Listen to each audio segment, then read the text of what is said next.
ek nie sal buig, elke mond getuig, dat welkom by die Vita Day Woordskool en in 'n onverwagse draai van gebeure het dit nou so gewerk dat waar ons vanaand in die De Wetsaal sou by mekaar kom vir die laaste keer vir 'n hele paar weke, het dit skielik so gedraai dat ons vorige vergadering in die De Wetsaal verlede week sin was toe die laaste een sonder dat ons geweet het. En daar's so 'n element van onvoorspelbaarheid in hierdie hele verhaal, wat mens eintlik baie ook aan die lewe laat dink. Maar die De Wetsaal kry 'n nuwe baadjie. Die komitee van die De Wetsaal gaan die vloer van die De Wetsaal vervang en die plankvloere uithaal en die permanente vaste sementvloer lê vir die eerste keer van die bestaan van die De Wetsaal. Die hoeksteen is gelê in 1937, so vir die De Wetsaal en almal wat die De Wetsaal ken, dis 'n groot skuif, maar ons het gedink dit gaan eers gebeur volgende week, van volgende week af, en so het ons dit ook afgekondig, maar gelukkig vandag, toe gaan maak ons 'n draaitjie by die De Wetsaal om te sien dat hulle het vandag begin met die ombouing, en toe ons daar aankom, toe is helfte van die vloer alreeds uit, wat beteken, ek het so uitgesien na die laaste aand saam met die geliefdes daar in die De Wetsaal in Roosstraat in Onrusrivier.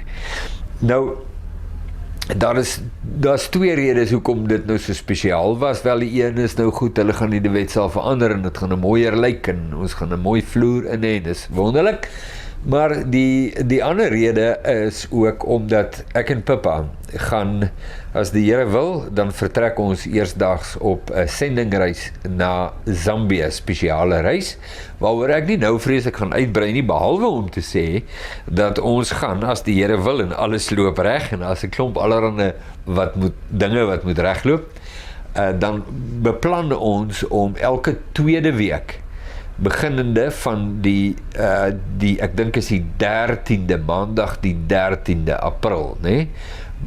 Is die plan om vir julle dan so 2 weekliks 'n videoetjie te plaas op ons woordskool segment op 'n maandag aand van waar ons is, waarmee is ons besig en wat se interessanthede daarin en om ons gebeur. So kyk gerus uit daarvoor, ons is weer met Livingston op pad hier die noorde op. So dis 'n groot opwinding en ons sien baie uit daarna. Elke ander week, wat daar nou nie Vita Day Afrika video's sal wys nie, het ons gewone woordskool video's wat op maandag gaan plaasvind, so jy kan ook maar jou dagboek reghou daarvoor. Daardie video's is reeds gemaak, ons is reg vir hulle, so ons het vir jou wat gaan ons dit noem, 'n menu van video's wat nou nog voor lê. So dit is ook spesiaal vir daardie rede, en dit is toevallig, het dit ook so gewerk, en dit is my so kosbaar, want ons het dit nie geweet voor die tyd nie, toe ons die sending uitreik beplan, het ons nie geweet van die De Wetsaal se vloer regmaak nie, en min of meer dieselfde tyd, wat ons weg is, werk hulle aan die vloer, en min of meer wanneer ons terugkom, dan is die vloer reg en kan ons weer met ons gewone De Wetsaal byeenkomste aangaan. Is dit nie wonderlik nie, nee? So kosbaar om te verstaan. Ons het in die laaste paar weke tydens ons woordskool aande het ons gepraat oor gebed. Ons het na so 'n paar skrifte oor gebed gekyk en gesê dat die laaste aand wat ons nou afsluit, wat nou vanaand is, dan gaan ons kyk na hoe om te bid vir mense wat Jesus nie ken nie. En ek het hier soos ek nou vinnig moet tel, so 3 of 4 skriffies wat ek net met jou wil deurgaan, saam met jou wil lees, en hierdie baie belangrike aspek net weer vasmaak in ons harte, oor die vrymoedigheid wat ons voor God kan hê, as sy familie. Die wat aan Christus verbind is familie van God. Die wat Christus weerstaan, is nie familie van God nie.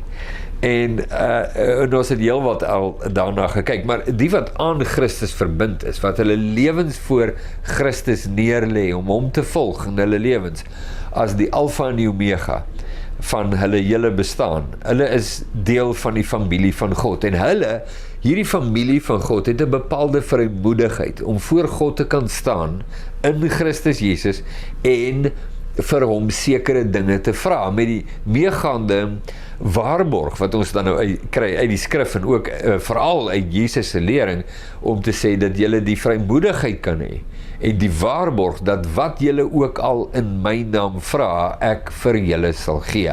Nou hierdie uitspraak van Jesus, en ons het daarna gekyk in vorige video's, en as jy het nie gesien het nie, gaan kyk gerus terug daarna, want ek dink dis regtig kosbaar en die moeite werd om 'n bietjie verder en dieper op in te gaan.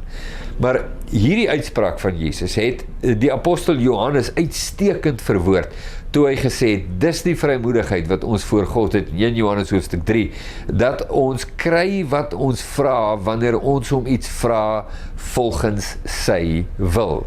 En ek wil net dit gou vir jou, kom ons sê opsom in 'n manier, dat jy net weer kan onthou, wat ons gesê het, en dat jy dit kan vasmaak, voordat ons gaan kyk na die 3 of 4 skriffies wat ek nou vanaand vir jou reg het. En dit is, dat mense wat aan Christus verbind is, se lewens word gerig deur net een ding. Net een ding. En dis hoe jy hulle ook uitken. Hulle lewens word gerig deur die gesag van Christus. Is Jesus in hierdie saak, en wat sê hy? Hulle lewens word nie gerig deur behoeftes nie. Hulle lewens word nie gerig deur die kultuur van die dag nie. Hulle lewens word nie gerig deur die opinies van mense nie. Hulle lewens word nie gerig deur enige ander faktor, innerlik in 'n mensehart of uiterlik wat 'n mens mag belewe in die breër samelewing, behalwe die gesag van Jesus. Daarom word hulle genoem volgelinge van Jesus. Jesus se woorde was, hy wat my dien, moet my ook volg. En waar ek is, daar sal my dienaar ook wees. Wat 'n belangrike woorde om te verstaan. Dit is wat 'n Christen maak. 'n Christen is nie 'n Christen want hy is in 'n kerk nie, of hy lees sy Bybel en bid nie. Dit maak jou nie 'n Christen nie. 'n Christen is die persoon wat in sy hart beweeg is, met die diepe oortuiging dat Jesus is wie hy sê hy is, en vanweë daardie oortuiging sy of haar lewe voor Jesus neerlê en afteken om aan Jesus te behoort vir wie hy sê hy is, en word dan die eiendom van Christus. En ons het sulke skitterende skrifgedeeltes, ons het so baie al gedoen hier op die kanaal en tydens ons De Wetsal woordskool aande, maar een wat ek nou skielik aan dink is Romeine 14 vers 8 en 9. In Romeine 14 vers 8 en 9 sê Paulus, as ons lewe, leef ons tot eer van Christus. As ons sterwe, sterf ons tot eer van Christus. Of ons lewe en of ons sterwe, ons behoort aan hom. Dit was vers 8. Dan sê vers 9, Romeine 14 vers 9, en jy moet dit gaan kyk, want dit is absoluut, ek dink die beste manier om dit te beskryf is om te sê, amazing, dit is amazing. Dan sê Paulus, skryf hierdie woorde, hiervoor het Christus gesterf en weer opgestaan, om die Here te wees, oor die lewendes en die dooies. Hy is die Here, en sy woord, sy posisie, is die beslissende, bepalende faktor van die mense wat aan hom behoort. Soos die Vader dan vir Johannes, Petrus en Jakobus gesê het op die berg van verheerliking, dit is my geliefde seun, in wie ek welbehaag luister na hom. Alles daai gesê om net te onderstreep die belangrike feit dat die lewe van 'n gelowige is nie 'n godsdienstige lewe nie. Dis nie 'n kerklike lewe of 'n bloot kerklike of bloot godsdienstige lewe nie. Dis nie net bloot 'n vrome lewe nie. Dis nie net bloot om 'n diep studie van die Bybel te doen nie, want jy kan 'n diep studie van die Bybel doen en Jesus mis. Die lewe van 'n Christen is om aan Christus te behoort en sy gesag, sy woord, sy teenwoordigheid, sy waarheid is die bepalende beslissende faktor in ons lewens. Sy wil wat hy wil, nie meer wat ek wil nie, maar wat wil hy? En dit is so sterk in die lewens van die apostels wat ons lees in die Bybel, by monde van Paulus kan ek hom sommer vinnig aanhaal, want as 'n hele paar voorbeelde, maar Paulus wat skrywe, vir my is die lewe Christus en die sterwe wins. Terwille van Christus het ek alles as drek beskou om Christus as wins te verkry. Die absolute oortuiging en enkel gefokustheid van die lewe van 'n gelowige. Ons lewe dikwels in 'n kultuur en in 'n omgewing wat nie Christus gefokus is nie, maar kerk of godsdienst gefokus. En ons voel onsself heeltemal versekerd en veilig in die oortuiging dat ons Christene is, want ons is betrokke in Christelike dinge, wat ook al die Christelike dinge nou mag beteken.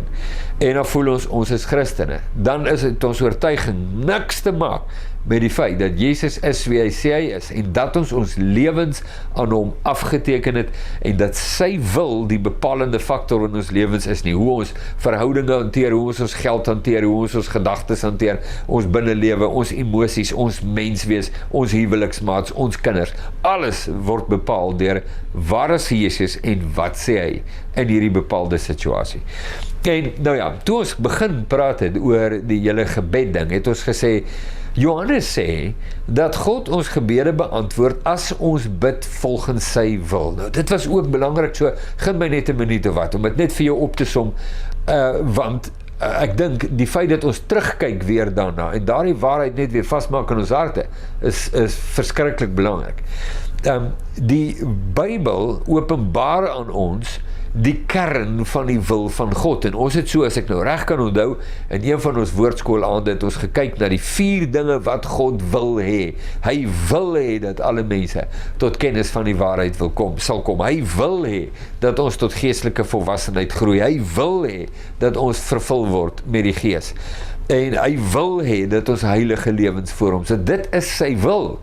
So wanneer ek bid in lyn met daardie openbaarde wil van God, het ek die versekerheid voor God, dat hy my gebede beantwoord, want ek bid volgens sy wil, want onthou, 'n gelowige se lewe word bepaal deur die gesag van Christus.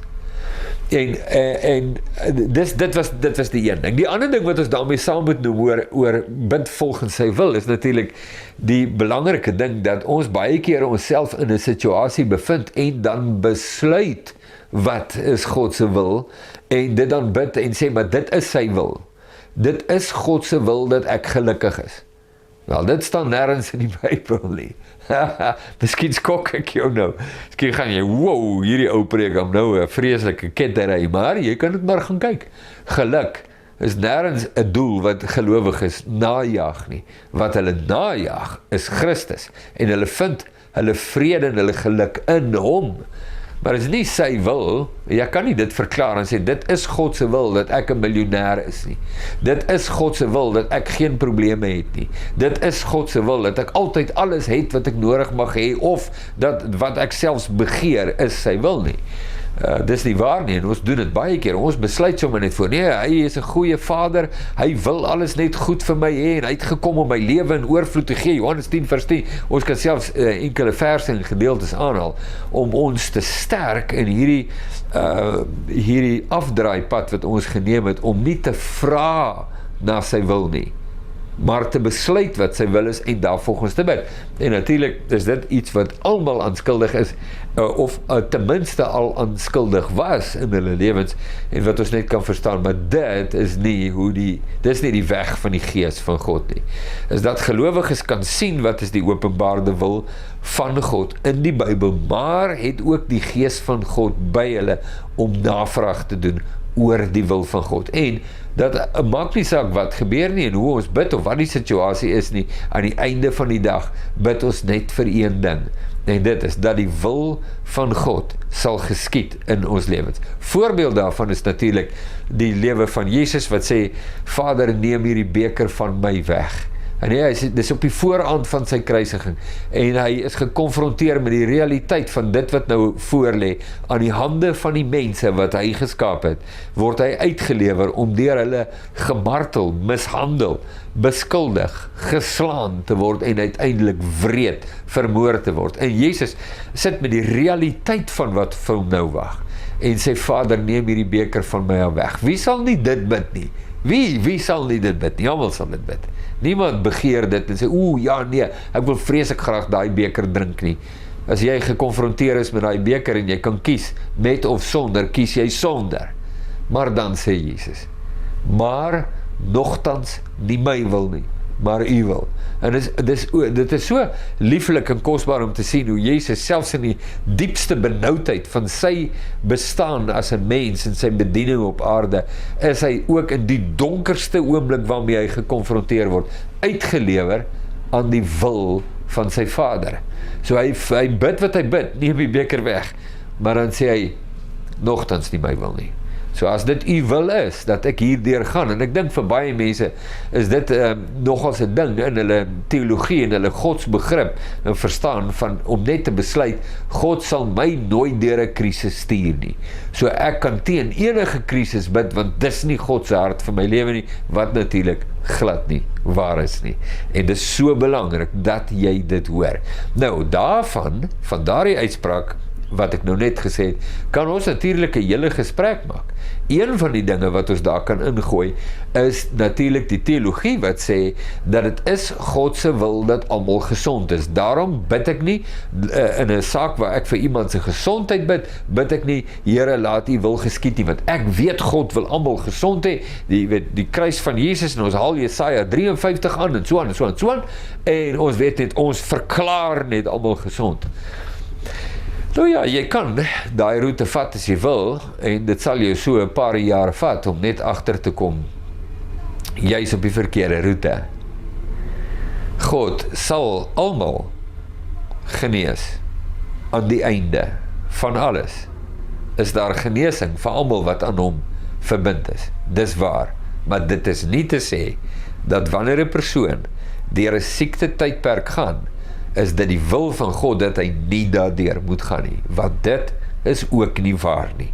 En daar's verskeie voorbeelde in die Bybel wat ons terugbring na die een ding, dat ons regtig wil uitvind, wat wil God? Daar's sekere dinge wat ek weet wat hy wil, en dit staan vas, want dit staan in die skrif, baie duidelik, en die apostels bring dit onder die aandag van die gelowiges. Maar daar's sekere dinge wat ek moet uitvind, want dit is nie so voor die hand liggend en nie so duidelik nie. Maar omdat ek aan Christus Jesus verbind is en deel is van die familie van God, kan ek sy stem hoor en ek kan hoor wat hy vra. Net so vinnig, sonder om die storie te vertel, wil ek net sê, ek herinner my aan 'n situasie waarin ek was, om vir iemand te bid wat dodelik siek is, aan bloedkanker, dodelik siek. En hulle vra vir ons om vir die persoon te kom bid vir genesing. Nou, dis 'n normale ding om te vra. Jy het 'n geliefde wat siek is, en jy besluit net, God wil hulle gesondheid, maak nie saak wat nie. Ek gaan nie eers vir God vra wat wil hy nie, ek gaan ook nie eers sê, laat u wil geskied nie, want ek weet wat hy wil, en hy wil die persoon gesond hê. Nou dryf jy en druk jy in daardie rigting. Terwyl ek na die persoon toe gaan, besef ek, maar dis nie, ek het nie die vrymoedigheid om daar te gaan sit by die persoon en te bid vir genesing nie, omdat ek duidelik in my hart voel, ek kan nie sê met 'n skoon gewete, in hierdie situasie wil God genesing hê nie. So ek deel dit met die mense wat saam met my is, en dit veroorsaak 'n bietjie 'n verwarring by almal, maar hoe bedoel jy nou? Jy weet nie wat om te bid nie. Die mense vra dan nou dat ons kom bid vir genesing. Ek sê, kom ons wees net rustig, en ons vertrou God om vir ons te wys, terwyl ons daar sit en gesels, wat wil hy hê? En terwyl ons daar sit en gesels, by die tannie, bejaarde tannie, spier wat grys hare, sit ons daar, en ek hoor hoe 'n vriend van my vra, ekskuus ek het nog gesê, ek gaan nie die storie vertel nie, maar ek doen nou, so ja, vergewe vir dit, maar hy vra vir haar, tannie, as jy nou voor God staan, en hy vra vir jou, hoekom moet ek jou in heerlikheid toelaat, wat sal jy vir hom sê? En ek hoor hoe sy sê, ek was 'n goeie vrou vir my man en 'n goeie ma vir my kinders, en ek dink, dit is genoeg rede hoekom hy my sal toelaat. En ek besef, hierdie tannie weet niks van saligheid af nie. En toe ek haar sit en dit verstaan, toe weet ek, hoekom is ons daar? Wat is God se wil vir haar? Nou ja, die uiteinde van die storie is, ons het die tannie die evangelie verduidelik, en sy het kragtig by Jesus uitgekom, en ek verstaan toe skielik, God kom haar haal, haar tyd is op, daar is 'n tyd vir dit, en hy kom haar haal, en sy wil vir haar, nou in die vlees, is nie genesing nie, maar dat sy die saligheid van Christus Jesus sal omhels. 3 dae later, sy het kragtig by Jesus uitgekom, wat ook 'n lieflike verhaal en 'n getuienis is, maar 3 dae later is die tannie oorlede, en sy is vir ewig genees van al haar kwale, al haar vlees, al haar onvolwassenheid, al haar gebrokenheid, en sy staan voor Jesus in heerlikheid, vir ewig met hom versoen. Hoe lieflik is dit? Vind uit wat wil God hê. Goed, nou, dit was alles inleiding, net om te sê, agtergrond te gee. Kom ons gaan kyk na die skrifgedeeltes wat ek graag vanaand in jou wil voorhou. Ek het nou gesê, dit is dalk 4, maar miskien is dit net 3, so kom ons gaan deur hulle. Ek wil hê jy moet dit saam met my lees, en ek het nie my bril hier nie, so ek moet nou ver hou, dat ek mooi kan sien. En die eerste ene is 1 Timoteus 2, vers 1 tot 4. Kyk gou in jou Bybel, en nou ek weet jy kyk 'n video, en jy kan nou mos nou net luister hoe ek lees, maar as jy 'n Bybel by jou het, kyk gou, vat hom, kyk gou die skrif hierna, ek wil hê jy moet dit sien, in jou eie Bybel, ons gaan 3 skriffies lees, Timoteus, Romeine, Matteus, so hou jou Bybel by jou, 1 Timoteus 2, vers 1 tot 4, het jy hom? Ek lees vir jou, uit die vertaling, ek dink hierdie is die ou vertaling, maar ek is ook nou nie seker nie, want ek het dit nou op my notas. So Paulus skrywe, ek dring daarop aan, dat daar in die eerste plek met smeking, voorbidding en danksegging gebid moet word vir alle mense.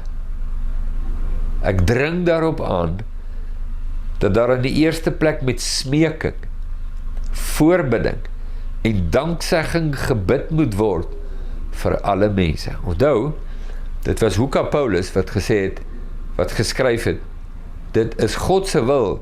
God wil dat alle mense gered moet word, en niemand verlore gaan nie, en almal tot kennis van die waarheid sal kom. En dat ek, in daardie begeerte en wil van God, bid vir alle mense, met smeking, voorbidding en danksegging. Miskien beteken dit meer, as ek die alle mense vervang, met 'n kleiner groep mense, soos byvoorbeeld, jou familie, jou kinders, jou man, of vrou, jou skoonfamilie, jou kinders se kinders, jou boeties, jou sissies, ooms, tannies, jou familie. Nou is dit gesigte en name en mense, wat jy ken, dan verstaan jy, God wil hê, dat jy vir hulle moet bid. En Paulus sê, hy dring aan daarop, dat hulle met smeking, voorbidding en danksegging moet bid vir mense. Nou, as jy dit verstaan, op daardie vlak, familiale vlak, mense wat jy ken, mense wie se name jy ken, wie se kleure oë jy ken, wie se stemme jy ken, dan sal jy ook verstaan hoe belangrik is dit, dat daar ander mense is, net so kosbaar, soos jou eie familie, maar wie se name jy nie ken nie, wie se stemme jy dalk nie ken nie, en dat hulle net so belangrik, en net so kosbaar, vir God is, as jou geliefdes en die mense naby in jou. Nou skryf Paulus verder, dis nou 1 Timoteus 2, vir die wat regeer, en vir almal wat gesag uitoefen. Dink net gou, kom ons dink aan, wie regeer en het staatsgesag in ons omgewing. Kom ons, vir ons wat hier in Hermanus in Vermont bly, sal het wees, kom ons sê die Oeverstrand munisipaliteit. En dan die distriksmense wat besluite en beleide en wette en regulasies en reglemente en reëls en goed wat ons lewens raak. Mense, net soos ons, mense net soos ons kinders, wat in kantore sit, poste beklee, waar hulle interpretasies en hulle aksies dinge bepaal. Bid vir hulle. Dis God se wil, dat jy, wat aan Christus verbind is en onder sy heerskappy staan, dat jy vir hulle sal bid. Hy gaan aan. Sodat ons 'n rustige en stil lewe kan lei in volkome toewyding aan God en in alle eerbaarheid. Want hierdie mense, deur hulle aksies en dade en interpretasies en handelinge en uitsprake en invloede wat hulle uitoefen in die sfere wat hulle beklee, kan op die ou einde 'n bepaalde gesag of 'n invloed op ons lewens hê. Bid vir hulle. Wat sal jy vir hulle bid? Wel, die eerste of die beste ding waaraan ek kan dink om vir hulle te bid, is dat hulle ook tot kennis van die waarheid van Christus sal kom, om onder sy gesag te staan, sodat die geregtigheid en vrede en lewe van God nie net in hulle kan werk nie, maar ook deur hulle kan werk. Bid vir hulle. Paulus gaan aan. Hy sê, so is dit goed en aanneemlik vir God, ons verlosser, wat wil hê dat alle mense gered word en tot kennis van die waarheid kom. So daar verklap hy, wat bid jy vir hulle? Bid vir almal. Dring daarop aan dat in die gemeente daar spesifiek gebid word, ook vir die mense wat invloed uitoefen, gesag uitoefen. Bid vir hulle.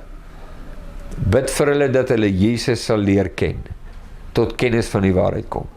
Nou, dit is 'n ontsettend 'n belangrike ding, wanneer dit by gebed kom en die vrymoedigheid wat ek het om voor God te staan, om hom te vra na sy wil en te bid in lyn met sy wil, gedryf deur sy wil, gerig deur sy wil. Dis hierdie 'n verskriklik belangrike vers, wat jy, as jy 'n gelowige is, 'n disipel van Jesus Christus, wat na jou kant toe kom om vir jou te sê, dit is wat God vir jou vra, neem deel, jy's 'n medewerker saam met God, dit is God se wêreld, dis sy wil vir mense, dis wat vir hom belangrik is. Begin bid in lyn daarmee. Voordat ons die volgende versie lees, is dit miskien 'n wonderlike oomblik net om te vra, hoekom, jy weet, hoekom is dit enigstens belangrik dat ek nou saam met God bid en jy weet, saam dit wat hy wil hê en bid vir mense? Wel, ons kan sê vir die eerste rede omdat God dit beveel. Hy vra dit van jou. Hy wil hê, maar vir as 'n ander belangrike rede ook, wat saam met daai gaan. Ek en jy, sy hele lewe word gerig deur die gesag van God. So wanneer God iets wil hê, dan sê ons net ja en amen, maar daar's iets daar, iets belangrik wat na ons kant toe kom. Die oomblik wanneer ek begin my hart fokus op dit wat God wil hê. Want dis nou baie maklik, jy weet, ons praat nou van die munisipaliteit, die distriksmunisipaliteit, en ek het nou per ongeluk uitgelaat al die vlakke van regering, provinsiaal tot uiteindelik nasionaal. Ons praat net van Suid-Afrika, wat nou nog van al die ander dinge wat daar is. Maar ons word so maklik gerig en gelei, weet, een of ander politicus, omdat hy nie aan die gesag van Christus onderworpe is en die lewe van God nie ken nie, doen net wat hy wil, wanneer hy wil, maak soos hy smaak, jy weet, is goddeloos in dit wat hy doen, en is so maklik om deur die gerigte van hierdie goed, of die effek van so 'n persoon se reaksie, gerig te word en saam te praat met almal, oor die absolute pisang en die popo en die, jy weet, hierdie bose ou en die dit en die dat, en jy praat net saam, want al die bewyse is daar, dis op die koerante, dis in die, jy weet, dis op televisie, en dit is in ons alledaagse lewe en dit gebeur, maar wanneer ek my onderdanig maak aan die gesag van God, om vir hierdie mense te bid, soos wat God van my vra, gebeur iets verskriklik belangrik met my eie hart. Wil jy dit beleef? Wil jy beleef hoe God jou hart beïnvloed? Begin met God te praat oor wat vir hom belangrik is. En sien hoe jou hart in lyn kom. En ook jou woorde en jou gesprekke, en skielik vind jy uit, jy praat nie meer saam met almal nie. Jy word nie meer gerig deur die opinies en emosies en gevoelens van die mense om jou elke dag nie, word gerig deur die woord nie, waarheid nie, gesag van God. En jy begin die woorde van God terugbid oor daardie persoon of persone en dit verander jou hart. Jou waardes word verander, jou uitkyk verander, jou gesprekke verander, jou houding en gesindheid verander. Want jy kom onder die gesag van God. Is dit nie lieflik nie? Tweede skrifgedeelte wat ons sal bid. Wanneer dit kom by die redding en verlossing van mense, is natuurlik Romeine hoofstuk 10. So in jou Bybel, kyk gou na Romeine hoofstuk 10. Romeine 10 vers 1 is daar 'n befaamde gedeelte in Romeine en hy begin in vers 1 daarmee, is so 'n kosbare, kragtige hoofstuk in Paulus se brief aan die gelowiges in Rome as hy sê, broers, my harte wens en my gebed tot God vir my volk is dat hulle gered word. Want ek kan van hulle getuig dat hulle vol ywer vir God is, maar sonder die regte insig. Ek bid vir my volk, ek bid vir die mense, die nasie waarin ek gebore is. Maar mens kan dit van toepassing maak op baie ander subgroepe. Hoor hier, ek bid vir die kerk waar ek is. Ek bid, Here, dat hulle gered word. Ek kan getuig van hulle, dat hulle ywer vir God het, maar sonder die regte insig. Hulle staan nie onder die gesag van Jesus nie. Hulle is nie deurweek deur die lewe van Jesus nie, maar hulle is vol godsdiens. En in baie opsigte opreg en vol ywer in die rigting waarin hulle beer, maar sonder die regte insig. Of my selgroep, of my familie, of my gesin. En ek kan voor God gaan staan met hierdie mense. Van hierdie mense se name is aan jou goed bekend, is dalk jou seun. Sê, Here, hy is so 'n oulike kind. Hy is so opreg en hy is so wonderlik, maar hy is nie by u nie. Ek bid dat hy gered sal word. Jy kan met groot vrymoedigheid na God gaan om dit te bid vir jou geliefdes en vir die mense om jou. Romeine 10 vers 1, is dit nie 'n kosbare gedeelte nie, wil dit net weer lees. Dan gaan ons na die volgende skrif. Romeine 10 vers 1, broers, my harte wens en my gebed tot God vir my volk, is dat hulle gered moet word. Ek raak soms omgekrap, moet ek nou vir jou erken, en soms hartseer. As ek sien hoe mense moeite doen, geld uitgee, geld betaal, ver afstande ry, programme skuif, om te bid vir reën, want het gaan moeilik en het gaan swaar. En mense vra, Here, wees ons genadig, bid vir ons reën, maar hulle bid nie om hulle harte voor God af te gee nie. Hulle bid nie om gered te word nie. Hulle bid net vir reën. Hulle soek nie God nie, hulle soek net God se gawes.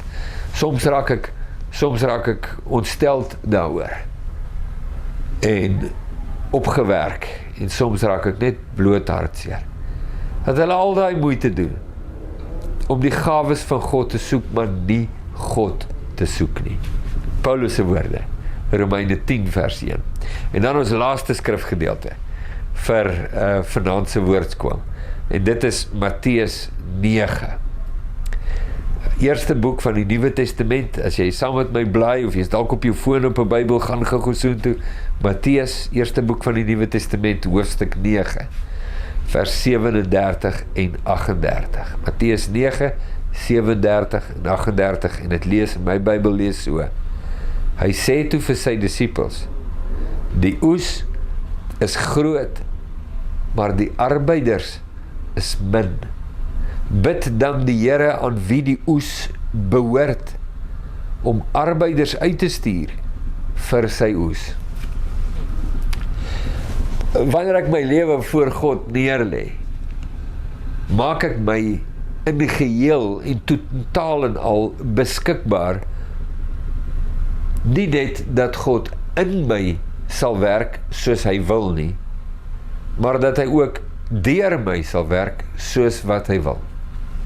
Maar daarmee saam erken ek dat die 5 broodjies, spreekwoordelik nou, en die 2 visies wat ek het, is nie genoeg nie. Ons het 'n wonderwerk nodig. En daardie wonderwerk kom van God af. Ek is nie geroep om die wêreld te verander nie. Ek is nie geroep om die samelewing eers waarin ek woon te verander nie. Maar ons, die liggaam van Jesus, onder die gesag van Jesus, in daardie posisie en in gehoorsaamheid aan Jesus, het hy ons saglike, deurdringende, bonatuurlike uitwerking op die wêreld waarin ons lewe. En ek kan bid, ek kan besef, dankie Here, kan ek sê, dankie dat U in my werk. Dis die eerste ding waarvoor ek dankie sê. Dankie Here Jesus dat U my in die lewe bekend stel, soos wat ek my hart voor U buig. Stel U my in die lewe bekend, breek U die lewe in my oop, om te groei ook in my hart, na U beeld, in volwassenheid van Christus, die lewe te kan ingaan as het ware, op te groei tot verlossing. Dankie ook, Here Jesus, dat U deur my werk. En dis, ek wou nou sê, meestal vir my net te wonderbaarlik, maar ek dink dis baie nader aan die waarheid as ek vir jou sê, feitelik in alle gevalle, is dit vir my 'n verrassing en wonderbaarlik, dat die Here Jesus, deur iemand so gebroke en vol dinge en goeters soos ek, dat hy 'n invloed kan hê, 'n invloed tot die lewe op ander mense, deur my. Maar ek besef, dat my lewe is baie beperk. En my broodjies is baie min. En my visies is baie min. En nou draai ek, en dis waaroor daardie gedeelte gaan, nou draai ek na die Here van die oes. Want die behoeftes is ontsettend. En die grootste behoefte is nie 'n behoefte aan werk en geld en kos nie, alhoewel dit ons saglike behoeftes is, maar dit is verdwerg in vergelyking met die regte behoefte. En dit is dat die regte behoefte, dat mense tot kennis van die waarheid sal kom. En daardeur lewe, toegang tot die lewe van God sal hê, selfs wanneer hulle hier hulle asems uitblaas. Dit is die groot, alles oortreffende, oordonderende behoefte in die lewens van mense. En dat ek kan dit nie bewerk nie. My 5 broodjies en 2 visies, wat Jesus my gee, is wonderlik en dit raak mense se lewens, maar dit is nie genoeg nie. Nou gaan ek na die Here van die oes, aan wie die oes behoort. Die oes behoort nie aan my nie, die oes behoort nie aan 'n kerk nie, die oes behoort nie aan mense nie, dit behoort aan die Here van die oes. En ek kan na hom toe gaan, want hy is in beheer. En ek kan sê, Here van die oes, Here Jesus, ek bid dat U mense in die oes sal uitstuur. Ek bid vir die mense, wie se harte U besig is om te roer, om hulle uit te stuur. Mense wat moet leer om onder die gesag van God te staan, net soos wat ek moet leer om onder die gesag van God te staan. En soos wat ons onder U gesag staan, ook te ervaar hoe U deur ons werk. Ek bid vir die arbeiders in hierdie oes, dat U hulle sal uitstuur, met geweld sal uitstuur.